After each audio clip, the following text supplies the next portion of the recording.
Waldorgommiin konkolaataa magaalaa Adaamaatti gaggeeffame. Waldorgommiin kunis walteensa waldaa ispoortii mootoraa Itoophiyaa fi waajjira dargaggoof ispoortii magaalaa Adaamaatiin kan qophaa'e yoo ta'u, kantiibaa Haayiluu Jaldee dabalatee hooggantoonni garaagaraa irratti argamaniiru. Saffisa konkolaataa CC 1000, 1300, 1600 fi CC 2000tiinis dorgommichi gaggeeffameera. Pireezidaantiin waldaa ispoortii mootoraa Itoophiyaa obbo Addis Alamaayyoo ispoortii mootoraa sadarkaa addunyaatti hawwatamummaa guddaa argachaa jiru gara biyyattiitti fiduun hojiirra oolchaa jiraachuu himaniiru. ሞተር ስፖርት በዓለም ላይ ከተመሰረተ 120 ዓመት ሞልቶታል። ስፖርtiin mootoraa akka addunyaatti erga hundaa'ee waggoota 120 lakkoofsiseera.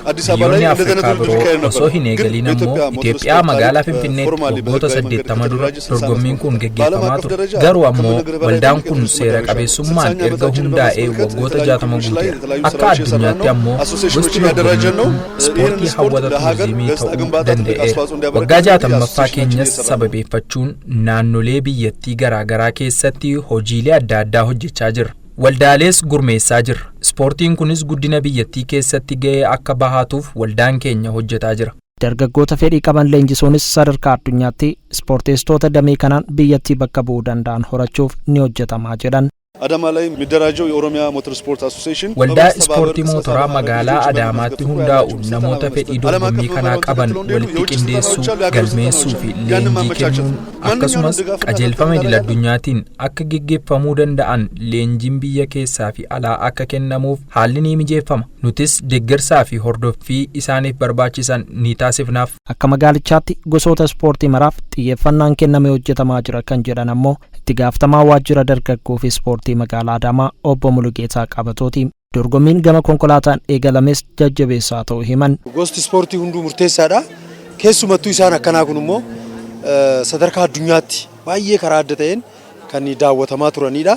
Isa sana immoo biyyi teennas biyya guddachaa jirtu, biyya badhaadhaa jirtu ispoortii hundaanuu dorgomaa biyya ta'uu dandeessu qabdi waan ta'eef kana jiddu galeessa goonee yoo sagantaa kana qopheessu gara tokkoon guddina magaalaa keenyaa ol kaasuudhaaf gaheen inni qabu turizimii wajjinis wal qabatee gaheen inni qabu uummanni naannoo kanatti salaalaatiin hin jiru kun yeroo ammaa bakka mallee akka noolle guyyaa dilbataatiin asitti akka bashannan taasisee jira. Dhawaata keessa immoo sadarkaa guddaatti gaafa guddataa dhufe madda turizimii ta'a, madda ispoortii kaawwaniitiifis galtee haalli inni ta'uu danda'u waan jiruuf baay'ee baariidha jennee yaadna. Xumura irrattis dorgomtoota sadarkaa tokko hanga 3 ba'aniif badhaasni kennameera. ከፍተኛ የሆነ ፍክክር የተደረገበት ነው። የሚገርመው ሁሉንም ተወዳዳሪዎች ከአንድ ተወዳዳሪዎች በስተቀር ሁሉንም ገርሟቸዋል። ምን አይነት ድንቅ ችሎታ እንዳለው አናውቅም። በተደጋጋሚ ያሸነፈ ነው። አማኑኤል በቀለ አመለ ሸጋው አማኑኤል የ85 ቁጥር ተወዳዳሪ